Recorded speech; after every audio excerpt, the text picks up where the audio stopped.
This app right here, called Let Me Talk, is an AAC or augmentative and alternative communication app for kids who are nonverbal or minimally verbal.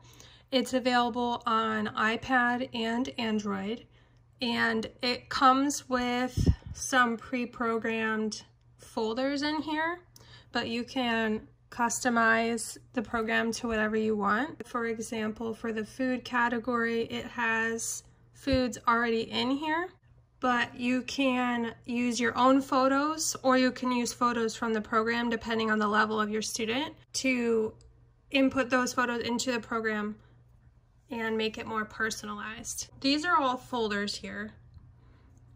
If you wanted to add a new picture, you would go up to the plus button and you would click on that.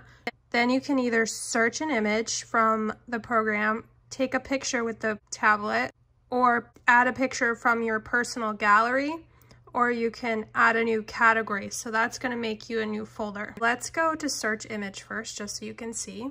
And say I wanted to add an apple in here. Here's an apple. So whatever folder or section you're in is what it's going to add to. It added to my main page, and I don't want that. I want to add it to the food page.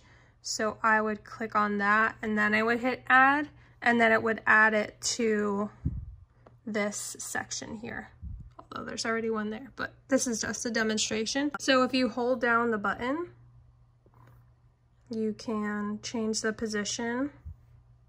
You can move this around, or you can change the background color. We use a coding system for different colors to help kids understand parts of speech. So for instance, verbs are usually all in pink. You can rename the image if you don't want it to say apple. You can change it to say whatever you want. Apple juice or whatever. Or if you don't like it, you can delete it. Delete. If I wanted to add a picture of my kid's water bottle, for example, I would go into plus, then add image from gallery. Here is a water bottle. Then you name the image, so say water, and here it is. Water. Anytime there's a sentence up here, anytime you add words, you can hit play. Apple. Water. And it will read it for you. If you don't like what's up there, you want to delete it, you just hit garbage and it will go away one picture at a time.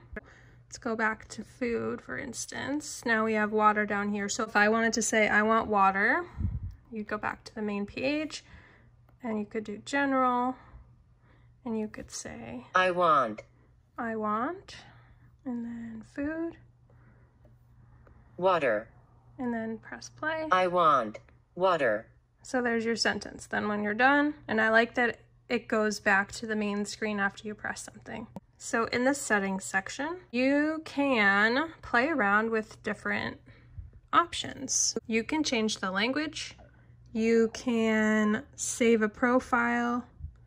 I'm not sure where it saves to.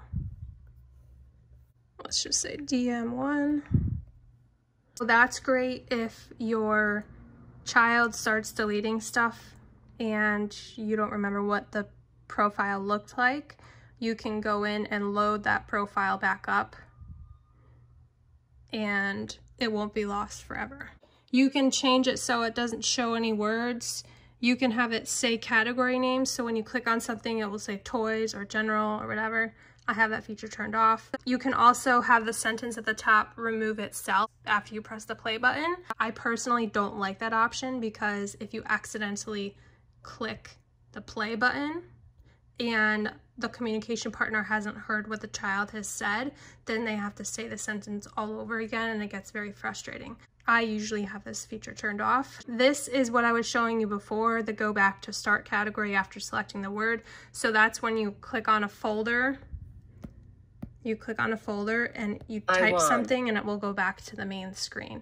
You can turn that feature off if you don't like that, but I personally do, because then it allows the student to go into whatever folder they want and they don't have to hit the start to go back.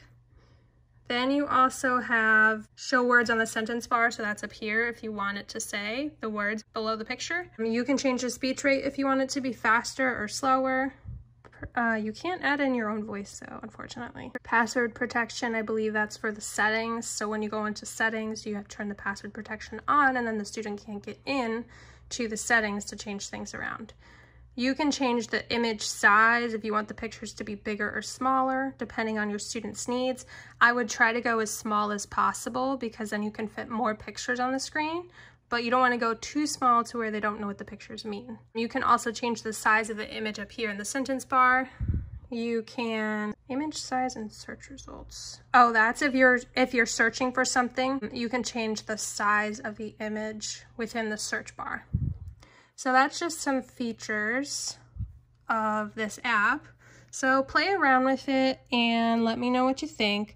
I would suggest for students who are just starting out with this, or kids who are not as advanced with technology, to use pictures of your own objects like this instead of all these cartoon images, because it's easier for the student to understand what that object is, because it looks exactly like their personal item versus maybe their pizza doesn't look exactly like this, but maybe they like cheese, the child likes cheese pizza instead of pepperoni.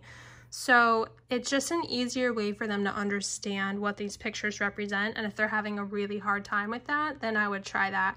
You could also contact your speech language pathologist and see what he or she recommends as far as pictures, types of pictures, because each kid is different and unique. And I would also ask what grid size. This is a grid right here. See, this is 1, 2, 3, 4, 5, 6, 7 by 1, 2, 3. So this is a 7 by 3 grid.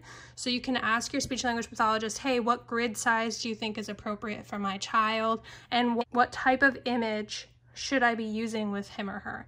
And that's going to make a huge difference with the way that your child responds to the program. So just contact your SLP, or you can ask me if I am your SLP, and hopefully this program works well for your student. Comment below or message me in Parent Square if you have any questions.